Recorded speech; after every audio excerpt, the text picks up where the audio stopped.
talk shows, find your own voice, lead from within. So with me today, I'm with Carol Ann Cooper. How are you, Carol Ann? Oh, I'm good, thanks. How are you? I'm very well, thank you. Good, good, good. So the topic today is projection in love. Are you seeing them or yourself? Mm, Projection is one of the quietest relationship killer because it disguises itself as an intuition, standard discernment, or love. But sometimes what we think we're seeing in person is actually a reflection of something inside us, a fear, a wound, a desire, a hope, or even past experiences that hasn't finished speaking. So today's video, this message is not about blaming yourself or excusing someone else's behavior. It's about clarity because love grows in confusion and intimacy cannot thrive without when we are living an idea instead of a human being. So Carol, and you chose this topic. What was on your mind when you chose this topic? Um, yeah, thank you. It was actually the quote, we don't see things as they are, we see them as we are. And this was a quote that we explored in um, it's a group that I belong to called the Yes Group. And on Sunday evening, it was a quote that we explored. And I was just thinking yesterday it might be great to explore it in terms of relationships, and what that was about. Because, yeah, not seeing things as they are, seeing them as we are, how does that impact a relationship? Maybe, again, there's things that we don't know that's going on in the background that has, you know, this impact on relationships. And if we could actually become aware of it, maybe could shift the relationship. The relationship could then start to blossom and grow in different ways rather than maybe sinking down into arguments and frustration and ultimately going down that route of separation and divorce. Um, and also because in that route of separation and divorce, there's a lot of pain, anguish, guilt, all sorts of emotions that come out, and that feeling of failure, letting yourself down, letting your partner down. Actually, for me, it was I made a promise, and that promise wasn't able to be kept. And so, all of that sort of comes out. So maybe being able to look at things in a different way could steer the relationship on a different course. And so that's where that came from. Because I say we often believe we're reacting to the other person, their tone, their actions, their choices. And as you said, it's about getting clarity, because it may be that it's triggered something in us, a memory of something that we haven't resolved, or some expectation, or something in our background that is actually colouring why we're responding or reacting in the way that we're reacting, and actually has nothing to do with the partner. So that's where this came from. And I just love that quote. It really got me thinking. And at the end, uh when I woke up the next morning, actually yesterday morning, I remember looking at the quote again and actually started looking around my room, and this sort of realized I was thinking, oh my God, it's a bit of a pickle. And it's got worse over the last week or so, or few weeks. And I keep thinking, oh, I must do this, but it's just got more and more. And then I just read that quote again and thought, actually, what I'm seeing and what I'm saying, this is a bit of a pickle. It's chaotic, it's messy. So instead of seeing that as reality, I looked inside and went, am I seeing this as I am inside? is there a part of me that's chaotic, disorganized, messy? And started to realize that there were parts of me, my thoughts and things that are totally disorganized and absolutely chaotic. And so it's time to bring some organization to them. So again, doing that inner work, going in, maybe my room can change, you know? So it's actually, you get this sort of that sense of looking inwards and then maybe something outward can change rather than expecting the outward person or the outward experience or environment to change. We go inside. So yeah, that's where it came from. So what were your thoughts when you actually saw the title? What came up for you? I I just love the title because it tells you, like, when you are explaining, it's like you're having a clarity of who you truly are, who your inner world expect you to be. And actually, when you learn to recognize projection, you stop repeating cycles, and you stop repeating fantasies, and you stop punishing people for pain you didn't cause. And you also stop ignoring the red flags you like keep repeating, like repainting as gold. I like it when you say we don't see things as they are. How does that impact the relationship when you actually, because sometimes we can actually refuse to see the truth, and that can Mm. actually destroy a relationship. And also, you mentioned that the consequences of it, when you don't see how things they are, the consequences is divorce, and divorce is very painful. And Mm. I think I've been talking about it a lot, that you need to have clarity when you enter a relationship. You have clarity of what you want, um, and moving forward as well. Who do you want to be in that relationship? And also communicate your expectations. I think that is really, really important, because people don't tend to communicate their expectations. They want someone to be psychic, to guess how things should be done. And Mm. sometimes you hear people saying this is a common sense. He should know these things should be done. I'm thinking, but she doesn't know or he doesn't know. Just communicate. Um, Sometimes people assume that when people enter a relationship, they should know how they need to behave or how they need to treat you, but they forget that when they meet someone, they need to get to know that person, and that person needs to communicate with clarity. This is how I want to be treated. This is me, like love languages and everything. So sometimes I hear people, they're like, he should know better. He shouldn't be doing this. And I'm like, but he doesn't know. How can he know better?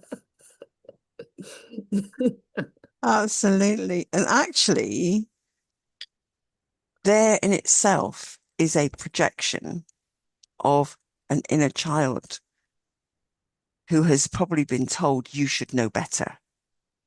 You should know. So therefore, can you see where the expectation arises? So again, it's going inside, because by putting that on your partner, saying you should know or they should know better, it's history repeating itself. It's an experience that you've had as a child. And therefore, there's that pattern, there's that expectation. Well, I should know, so maybe they should know, And so, as you said, it's being able to recognize that cycle, that pattern, because in recognizing it, you can then do something about it. But I love what you said about sometimes people refuse to see the truth. And it can be really hard, because I've experienced that before when someone has shown up in a particular way, that I've gone, I really hate that person, how they're behaving. And I've gone inside and thought, okay, so what part of me asked them to show up in that way? Or when have I behaved like that? Or where in me is that? And it's like, no, no, no, no, no, no, no way. And I've sat with it and just let the question sit. And eventually something has come to mind and it's like, oh, wow. And in that realization, all of a sudden things just change. I can then forgive myself. I can do some healing on that memory. And all of a sudden, that person doesn't show up in the same way again. They're not showing up the way they were before. The way I feel towards them also is different because I've found it in myself. And it's not the person, it's the behavior, it's the tone, just the way something is said. And it's just recognizing where's that trigger inside of you, and it's sometimes the way you've been or someone has been like that with you when you were younger. Sometimes I go into generational patterns because we do store things from our parents. It comes down generationally in our DNA. And sometimes I can get in touch with that. And what I've realized, a lot of my present day experiences that I've healed were actually present day references to past life or generational stuff, because it then gave me a reference in this lifetime, something more tangible to sort of hang on, work with. And but once we clear that, we heal it. And self-forgiveness is very much a part of this as well. We can get to a place of forgiveness. Then all of a sudden it's like your whole being just softens. The tension that's in there, the angry emotional, the resentment or whatever it is, just goes, and that person doesn't trigger you in the same way. It's just amazing. But it is, as you say, sometimes people refuse to see that truth. So it's recognizing that refusal and not making it wrong, but just breathe with it. And even putting it up and asking the Lord, universe, or whoever it is that, that you believe in, to just take that refusal and ask to be, for the truth to appear, to be able to hear the truth, see the truth, feel the truth that is here in this body. And it, ask for it to be revealed. And know that, because it's very often it's because it's scary. It's like, oh, no, because there's a fear about what you might uncover. And actually, it's realizing that if it's here in your face to be looked at, then there are resources for you at hand, and you're not given anything that you can't deal with. So actually, by looking at it, it's actually a door to freedom, because it's amazing how freeing it is once you go through that door. You face that fear, you look at the truth, and you hear it and see it. There's freedom and there's peace. And it's almost like here's heaven on earth, because there is that peace and an amazing love that opens up,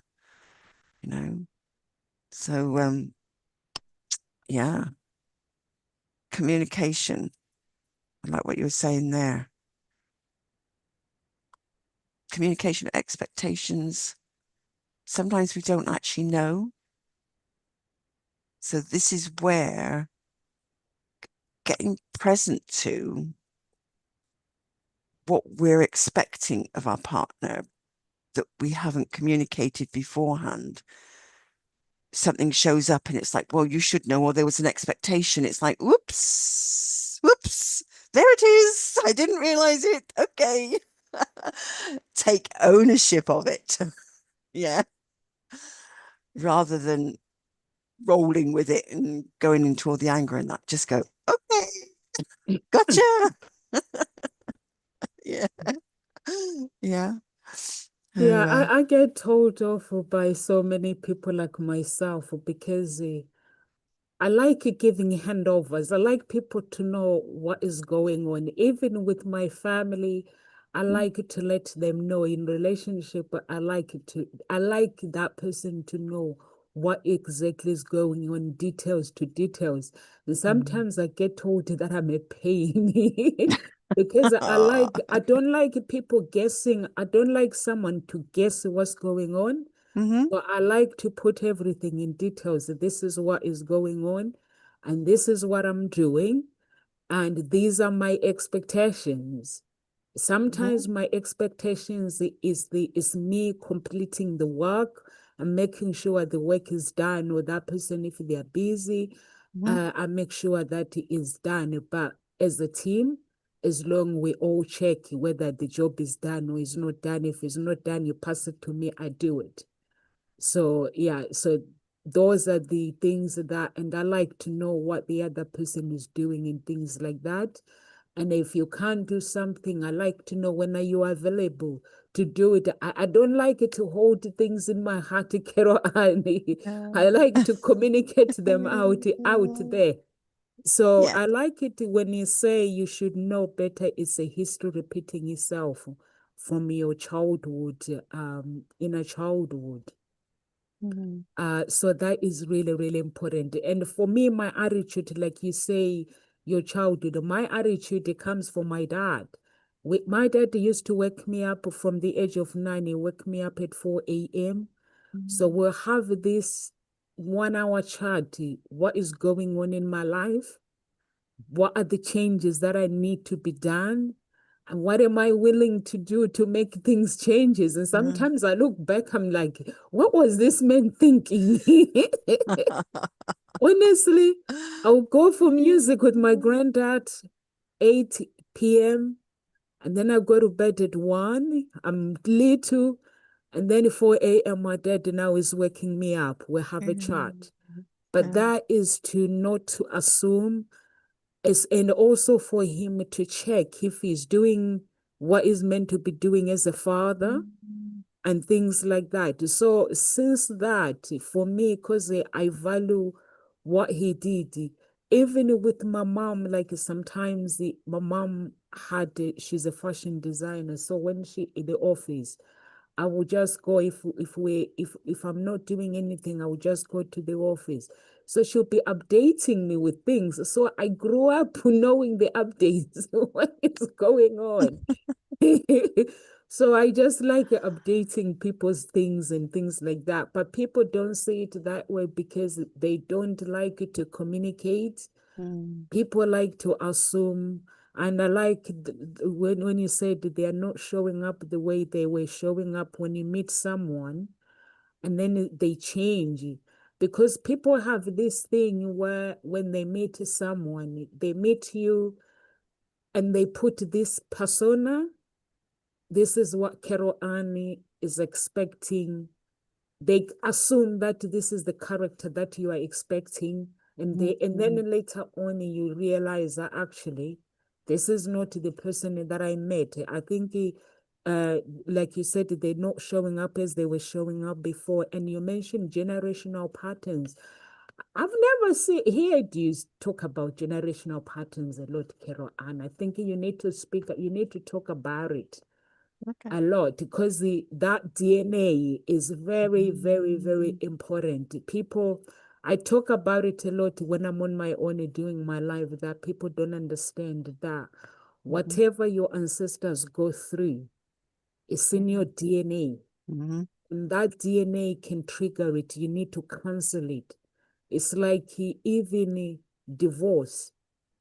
If your parents have divorced, or like the grandparents have divorced, when you get married, sometimes another generation, when they get married, it can trigger that DNA can trigger and say, we don't get married in our thing, we divorce. So it can all of a suddenly the person gets up and leave the marriage for no reason. So that is in the DNA. And people say, what when you go to heaven, how does God know your sins? It's in the DNA. The iniquity of your ancestors is there. So I Yeah. try to explain it to people, and the people they're like, no, so it's in your head. I'm like, no, it's not. Because Dr. Olukoya and Pastor James, Pastor Henry, they all talk about it. That Mhm. everything we do is in our DNA. Mhm. And we also have to, like the projections, you have to, even yesterday, we were talking about the projections.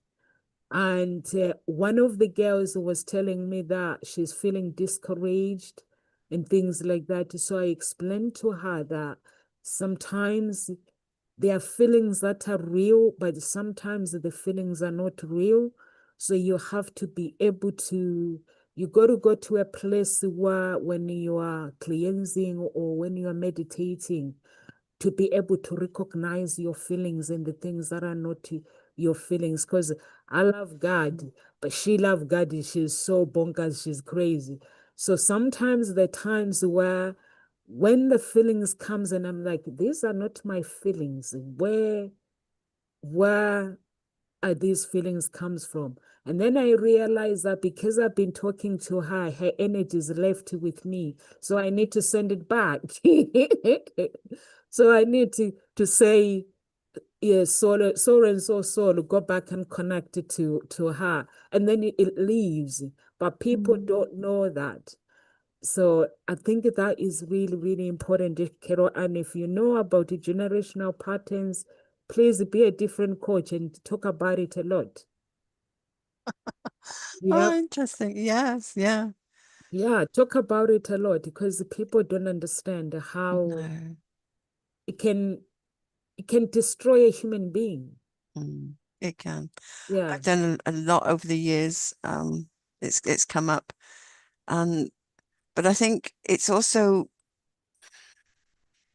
again, it's another scary thing because it's something that's not tangible, and to think that, well, what's this that is affecting me? It's because it's not tangible. This is where actually bringing it into the present day. Well, what is here right now? What is, how are you feeling? What's this reaction? What's going on? And then just ask a simple question and just say, you know, when did this first become a problem and what age comes to mind? And if you were to know, was this before, during, or after your birth? You can actually phrase it, and so that, and even if there's a part because, oh, I don't know, and that means, it's usually because you're in your head. It's just allowing yourself to breathe and trust and say, well, if there was an age that came to mind, what might it be? And just let a number float up without trying to analyze it. And, that question, is it before, during, or after your birth? And if it's after your birth, well, what age? If it's during, well, what? Obviously, it's in the womb at some point. What stage? If it's before, then is it generational or is it past life? And sort of just saying, well, how many lifetimes, how many generations? And just let these numbers come up without trying to analyze them, because your body knows the answer. And it's just a case of allowing that to come to consciousness. Because once you become aware of it and you can get the feeling or get a sense of, well, what was going on then, can you then do something about it? And you can then release it and heal it. And there are other tools and things about breaking the cords that sort of that tie. And but that's something else. Again, it's really allowing, giving people that sense that it's safe if you do it with prayer, if you do it with integrity, with that authentic desire to heal yourself, your ancestry, because it doesn't just go back, it goes, forward as well. Because what you clear in yourself and you clear in your DNA and your past, it then knocks forward into the future generations. It has this ripple effect. And so it's just allowing yourself to just heal and have that integrity. Okay, what's here to be healed today? And stand in that. Okay, you may think, well, this is being selfish. I'm doing this for myself. But by doing it for yourself and going in, you're healing the world. You're stopping another generation getting affected. Yeah. Yeah. It ripples out. And this is where people seem to focus out there. Well, they want world peace. Well, if you're not seeing world peace, where in you is there no peace? Where is there war, an argument within yourself? Because that's what you're seeing out there. And so go in. And there's always, you can always find arguments in yourself. I often find, this voices in my head and going, no, there's arguments going on. And it's like, oh, and it's exhausting. But you don't realize they're there until you actually listen for them, feel them, become aware of them. And once you can become aware of that war that is going on inside of yourself about something, then you can heal it. And then you'll start seeing the world shift out there. But people are so focused out there and want everyone else to change. It's just like, they don't get it. It is that simple. Look inwards. Look to yourself. Stop trying to change everybody else, because you can't change them. No. You can only change yourself. Are you preaching right now, Carol Ann? I know, I've been saying this for years, but it's only just that it's interesting that actually I had did some processes at the weekend and let go of a whole lot of stuff as well, handed it over in another process. And it is about me being able to feel like it's safe to share. It's safe to speak out. There has been a holding back. I've had to bite my tongue, guard what I'm saying, or there's the thought that no, people aren't interested in it, or they won't understand it, or they won't get it, or, all of this. And it's all just story. So once you get present to the story that you're telling yourself, and to who, that part of you that is created it, and you can then have that conversation, come to a place of forgiveness, and let that younger you grow up inside of you with the forgiveness, with the resources that you've now got, because you as an adult have got different resources.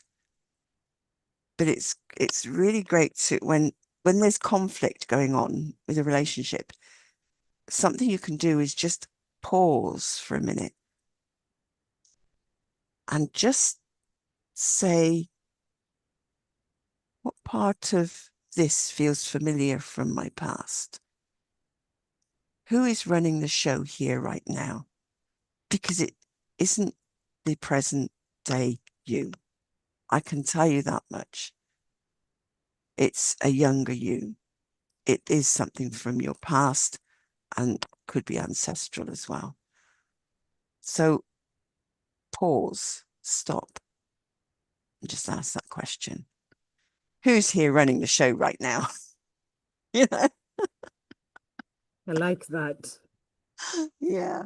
So if you use that with clients yourself, do you find that they're willing to, those who are looking for love, and that, are they willing to go in, through this and explore this?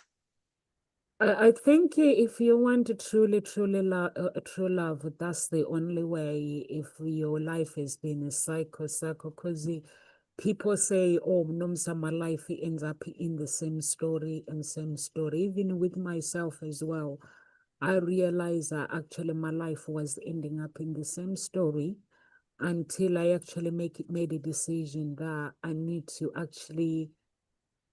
look within myself. And every time or something happens, I have to go within myself and see whether is there anything that is activating my outer world to be the way it is. Like yesterday, we were rewriting the codes at 3 a.m., the codes of our past, the tears of our parents, and the tears in my bloodline. The tears can block. Let's say if someone is going through a divorce in the family, and when you go through divorce, if that divorce goes nasty, does not go well, if there are tears and that person, they're constantly crying inside and then they die, few years later, it can affect the other generation. And also my mother divorced, and I don't know how my father treated her. I don't know how my family on my dad's side treated her. So her tears could actually block my, even could block my spirituality and my thinking. So yesterday I was dealing with tears and I was like, what the heck is going on? In the minute I mentioned my great grandparents, I could see the cloud is going, like something is clearing up. And I was like, what's the heck is going on? So I realized that I need to spend some more time dealing with the tears of my bloodline in the past, and mostly women, because they go through so much. They hold things in their heart and inside their tears. So I was like, okay, I had to look at, okay, my ancestors, my dad's grandparents didn't divorce. They got married until they died on my mother's side and my father's side. But on my mother's side and my father's side, my grandparents both divorced. And then the next them, my parents divorced too. And I was like, I need to deal with tears that that are in my DNA. So then I started dealing with it because I know it affects me inside. And also the jealousy. If there is someone in the family who is jealous, sometimes it could be someone in the past generation who was jealous. It can affect, bring poverty.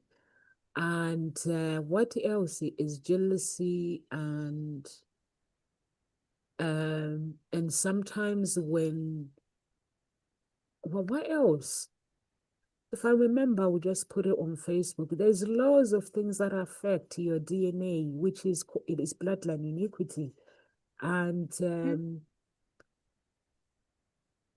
polygamy, if someone has been married so many times in the family, it can attract that energy can attract rape. That's why sometimes you hear people saying my granddad raped me, or my uncle raped me, or my relatives within the family. If there's lots of people who actually get married, getting out of relationship, it becomes a polygamy. So that attracts mental health. That brings mental health into the family, and it brings rape in the family. You have to remove it. You have to cancel it in your DNA. So that is really, really important. And what else? I like it when you say breaking the cords and ties with authentic desire. And sometimes facing those things is not an easy. Wanting to break the cords, like you said, Carol Annie, is not an easy thing to do. Because you have to look at yourself and look at your children. And when you are breaking those codes, you're not just breaking them for you, you're breaking them for another generation that is to come, because it will keep affecting and keep affecting. But for authenticity, it does really, you have to have the desire to heal, not, you have to be blameless as well, as you said. And also you said, like, if there is war, Sometimes we try to change other people. We spend time trying to change others, not looking at within ourselves. Mm. And I like looking at the war within myself. Dr. Yeah. Olukoya teaches us to, Mm. is like you said, that's why I was saying, are you preaching right now? So they always say the war is normally within you. So Mm. everything, you just have to look within and Yeah. dealing with yourself. Because we may be looking at other people and wanting them to change, but and the war is actually within us. And I've realized with myself, since I've been dealing with the war within myself, whatever people are doing, it doesn't bother me Mm. because it is their story. And I'm just there for them. And for me, I have to be a good example of a good character, but I can't force them to change. It's their Mm. story, it's how they want to live. All you can do is just give out information. Um, I think it's more than just give out information. It is sharing Sharing, yeah. your experience, your wisdom, your learnings and knowledge, and it's leading by example. It is being the change you want to see in the world, and by leading, it allows others to follow because you leave little crumbs of inspiration, little glimmers of light that they can then pick up. And this is something I've known, and it's come to me many times, but I've sort of lost sight of it these last few years in terms of sort of going into this feeling trapped, because you realize at some point you have to step out and be that leader. And in doing that, it means leaving people behind. It means letting go of people in your life and knowing that actually by you moving forward gives them permission to move forward and change their life and step out of patterns if they so choose to. And you are lighting the way for them to then follow. And this is something that I've been working with for a few years now and going, oh, but why me? Why have I got to do this? And no, I'm actually focusing on the other people and thinking, well, wanting to help them. So my time is given over in that way. And the process I did on Saturday really highlighted this. No, it's time to step forward, let go and trust. And the process we did on Sunday as well was just handing over and letting go. And again, it's like, okay, let go so that I can then focus on what it is I'm actually here to do and have not been doing. And know and trust that actually there is support in the background and that actually you working on yourself and moving forward does help that those who are, so say, left behind. And actually, it's a two-way thing because you not moving forward holds them in a space because you're constantly focusing on them, thinking, oh, you've got to help them, or things, then they're not doing what they should do, or or you're worrying about them. Well, look at that reflection again. What is it that you're worrying about them? What's happening for them that you're trying so hard to fix? Look inside and find it in yourself. What's there? Heal it. And it's not actually about fixing anything. It's about healing what is stopping you from moving forward. What is stopping you from getting what it is you want or achieving what you set out to do. And actually moving forward with that. And just offering everybody else up. Because the vision that I had on Saturday in this process, you bring to mind a memory. And the memory was more of a metaphorical memory that came to me because I was actually, I was a leader in a dance troupe on stage doing a clog dance. And I had this picture. And I slipped. And all the dancers went everywhere, all the staging went everywhere. I just caused chaos in that slip, and I was like, oh my God. And I was trying to help everybody else and just making more of a mess of it and just feeling absolutely mortified, you know. But then as part of the process, you actually give resources to that part of you that would help in that situation. So then going back into that memory with those resources, the whole thing changed. Yes, I still slipped, but what I saw, it's like you get a broader perspective. You're not so shut down in the panic. You breathe and you just, it was like, I got up, I was the leader of the dance, I knew the steps, I picked up the dance again.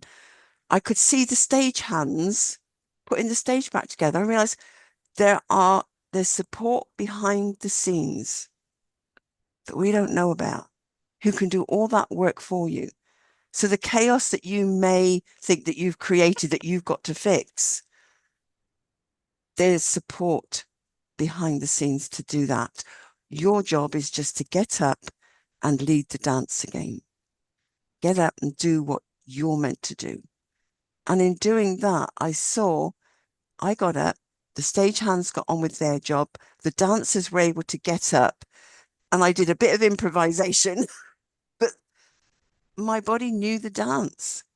And everything that just came, we fell back into rhythm. And because I was leading, the dancers followed and they knew the dance. So all of a sudden, everything is coming. And that for me was like, wow, such a powerful metaphor that I got there, a message about stop trying to fix everything else that you feel that you've caused the problem with.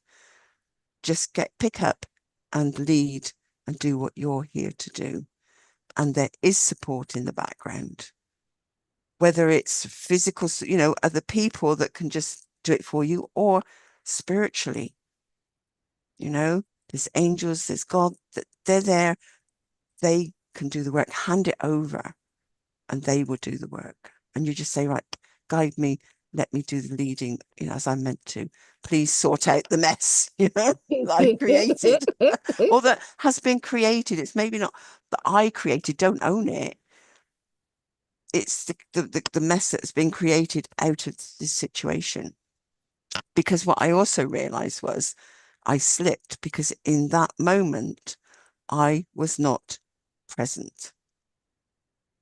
And when you're not present, that's when things can go a little bit awry. And that's when, say, accidents happen. I don't believe in accidents.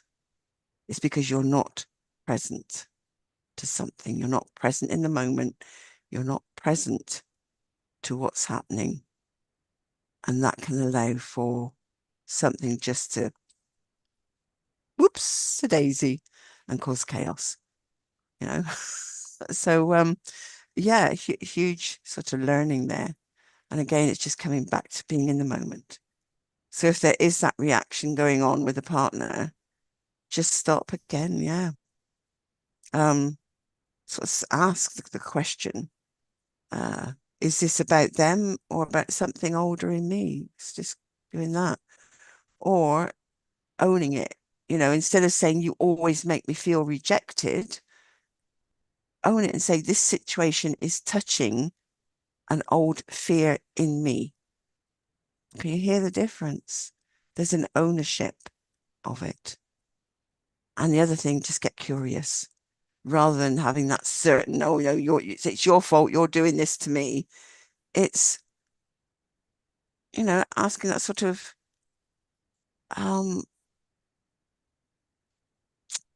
asking that person because they may have said something that triggered you, but you can just get curious and say, well, help me understand what you meant.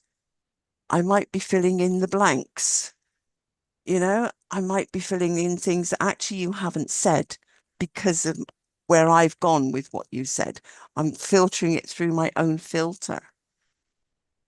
There's the ownership, you're taking ownership, and there's the conversation that can open up, and the other person can then really help you to understand what it is they're saying. And you can start seeing that other person rather than projecting all your stuff on them, you know. I like that, Carol Anne, when you say you don't believe in accident.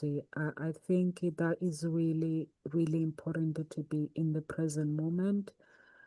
I've seen this sometimes, or in business, sometimes someone will approach me, and then I see the reason why they are approaching me. So I'm thinking, if my subconscious mind was sleeping, there's things that I wouldn't be able to recognize. Or sometimes if a client comes and they're looking for love, or if someone just is approaching me, I'm like, now I'm awake now. I can see that I'm awake. And I can see my old me, that why people took advantage of me and why things go wrong sometimes that I wasn't in the present moment. So when you say you have to be in the present moment, I think um, it's really important. And I also like when you say realize at some point you might have to step out of your comfort zone and leave some people behind, um, and to let go of other things as well. Mm. I think that is really um, really important. When I started doing my cleansing, I realized that there's some people who still want me to stay in my old habits, which are not good for me. Mhm. And so I've made a point that, and there's some people that I need to leave them behind so they can see me doing me, and then they want to do themselves, because I'm not gonna try to convince someone. Sometimes there's times where, because sometimes the angel of God will speak to me. Sometimes I go with someone for coffee, and then I'll be listening to this person. They're giving me a pep talk on how I should speak on Facebook, what I shouldn't be talking. And I'm thinking, I'm sitting there, and the angel of God is just laughing. Oh, yeah. And he's just laughing, and I'm like, is this what, when you actually consecrate yourself and do some work within yourself, this is what people have to face? And I'm thinking, did I actually have to follow people because I was blinded? And I'm like, this person is actually wanting me to go back to my old ways. They don't want the true authenticity me to manifest. So Mm. sometimes you get to realize all those things, and then you're like, it's not their fault, but I just need to leave some characters, people behind, and just do me. And sometimes the projection of often a story is not the truth. The stories that runs our emotions, because that story is within us, or maybe they're going to abandon me, or they don't value me, or I'm too much, I have to prove I'm worthy, or if I relax, I'll get hurt. So sometimes it's the things that we have it. I find myself now, I'm more relaxed. I don't bruise myself too much. I just go with I just ask the Holy Spirit to watch over me. Tell me what's going on in Holy Spirit, the secrets that I don't see, things that I can't see. But I just trust the process Mm. and do me, like you said, Carol, and just look at your own wall.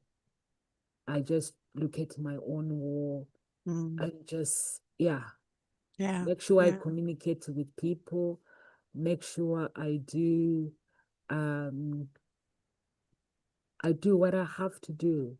in Hmm. life, just to make sure that I move forward in life and Yeah. stuff. And also I help my clients as well. I think that's important. I sometimes I sit there and listen to my clients. I'm not supposed to laugh, but sometimes I laugh Dear. when they Yeah. tell me their story.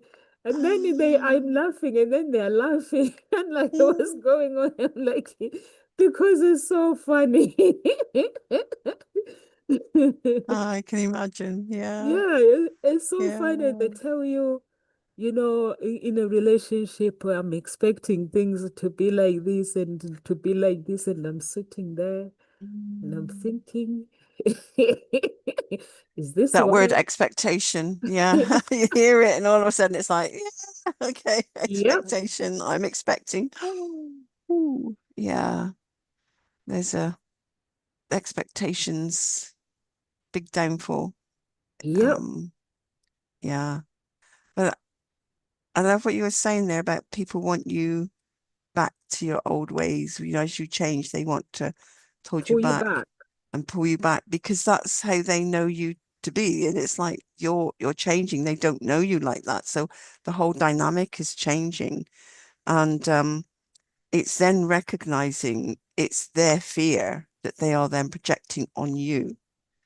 And so it's then being able to separate, well, that's their fear that's happening here.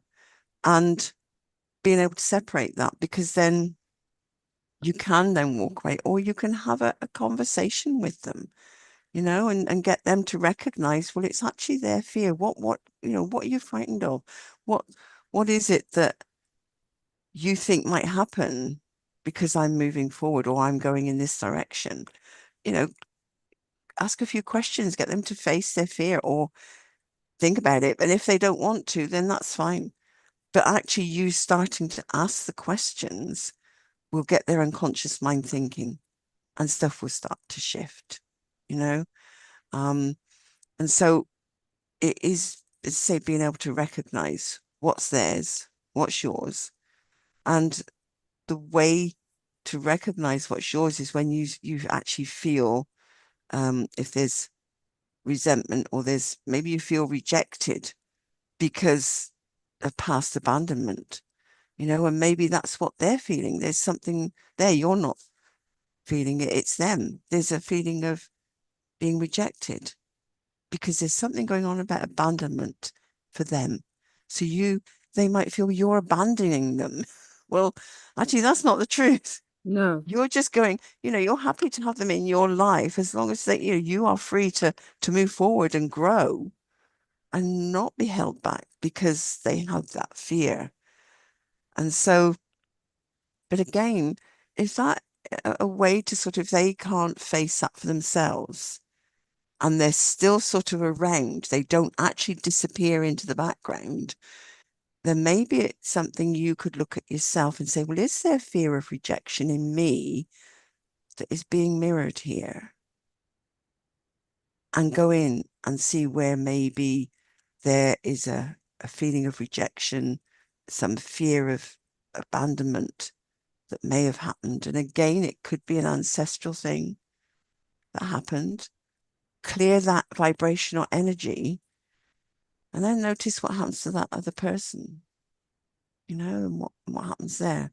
So again, it's quite a dynamic activity, this. It's not about blaming someone for how they are or trying to diagnose how they are and start finding, oh, you got, feelings of rejection. You thought you were abandoned, sort of thing. It's actually just asking questions, being present to what is here in the moment and how it's making you feel. And if they're feeling upset and angry, just helping them say, well, what's here for you right now? And where does this come from? So that they can then start taking ownership for themselves. It's a very dynamic activity, but it requires you to be in the moment and be willing to face your own fears, your own thoughts of, no, that possibly cannot be me. I'd never do that. I'd never behave like that in that way or whatever. So yeah. But actually, I love this. It says it's love matures when we stop asking our partner to be our past and allow them to be who they actually are. You feel I that like that. freedom. Isn't that beautiful? Yeah, I like Yeah. that. I think it's important to get to know someone, not to be the past that you've met. Mm. It's really, really important. Me, I try to do all these things. I get told that I'm annoying, Kiro. Oh, Even yeah. sometimes the Holy Spirit will tell me they're talking, your mom is talking about you, like they're like, she can't be told nothing. Like I'm thinking, Mm. what do they think, these people? Like I cannot be told nothing because I like asking questions. And my Yeah. mom, she's the one who raised me like that, Mm. who ask questions. Mm-hmm. And now, when they are all busy wondering what that life is going on, what this life is going on, me, I'm like, go and ask. Don't keep assuming, just ask. Yeah. Yeah. But some people can't. They Yeah, just fear what they feel they can't. There's stuff going on for them. And that's where them saying that you're annoying is actually their stuff yeah, because it's something in their you have past to that annoyed ask. them and it's like you're pushing some buttons in them. So that's how this is showing up for them. Yeah, with my children, I have to let them start a conversation and then just Mm. snip in and try to speak their head and stuff. And then my oldest one will be like, "You're doing psychology with me right now, right?" Hmm. But they do get the message because sometimes you can see my language in her. And my youngest one, you can see as well Yeah. that, because I always say to them, if you feel scared, you can't tell me anything. What's the point of me being your parent? So, as a Mm. parent, no matter how, if you break something, just say, Mommy, you're not gonna like this. That thing is broken. I just say, just tell me. Don't hide it. Because at the end of the day, I might as well grieve and not shout. If you don't tell me, then I'm gonna shout and scream. Save me to not to scream. Yeah. So I teach my children to do that, which my parents taught me to do that. That you need Mm. to communicate. You need to learn to, your needs are really, really important because people get frustrated by, because that means when you don't communicate your feelings, it means you're lying, Mm. pretending as everything is okay, and that causes frustration. Because for you to be happy, it sounds very easy, but once you get used to it, you can do it. That just that power of communication as well. And also for Mm. me, what I leave our audience is to stop mind reading, projections, assuming intentions without confirmation, and they didn't commit because they don't care. They are quiet because they are losing interest. Instead of assuming, ask. Curiosity builds intimacy, assumption builds resentment. And in dating industry, this is what affect people a lot. Mm. And those, like mostly the clients, you hear them, oh, this person didn't call today. Do you think they're interested? I'm thinking, why can't you just be going to buy coffee or read a book or something? If Mm. someone didn't call, they're busy. Or they're in front of the mirror practicing. What are they going to say to you? Ah.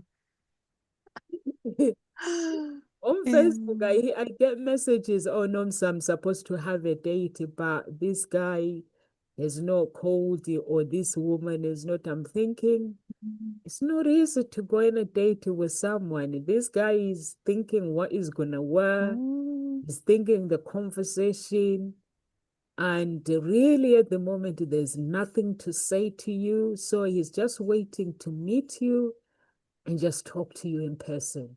All you can Mm. do is just relax. Because I used to do this myself. Wanderer, Google. My mind will go Google, Yeah. wondering what is going on. Why this person have not done this? Maybe they didn't do this because, honestly, Crazy. The best thing you can do is actually be happy with silence and be with somebody, not have to have conversation. Yeah, Just be happy in their presence and allow what's there to be said to be said. Because there's so much, oh, what am I going to say, what am I going to say? And so you end up saying the wrong things, but you're forcing something. You're forcing, and then there's an energy of force, which is not natural. If you can be comfortable with the silence, with just being with somebody, just looking at them, being with them, and just feeling into that space and connecting in that silence. yeah, And then just going, if there was something here to be said, what would like to be said? And you'll find yourself saying something or asking a question that all of a sudden the conversation just takes off, or there's a few things are said and then there's silence again. And it's just like, okay, be with the silence rather than making it wrong. Because there again is an expectation that has crept in. We've got to talk. We've got to be, expectation again. Whoa, as you say, killer of everything. I I So tell I tell people around me sometimes, when you are in this thing, people make up some rules and stuff. And I say to people, when you make some rules, please leave a room for me to get to know you. yeah. Because if I can't get to know you, I don't want to, when I die in heaven, God says, you spend time with this person, you've never helped them. So I'm like, make the rules, but leave a space for Nomsa to be free and get to know you and things like that. Yeah. Because people make up things as they go along Mm-hmm. because they protect themselves and they don't want Yeah. to get closer to people because they're like, oh, Mm-hmm. I've been hurt before. And I'm like, we all get hurt all the time. Mm-hmm. You just have to, that's what this life is about. Sometimes every pain we go through, Yeah, it teaches us something. absolutely. So just like to leave our listeners with when we stop projecting our past onto the people we love, we create space to finally see them and to see ourselves with more compassion.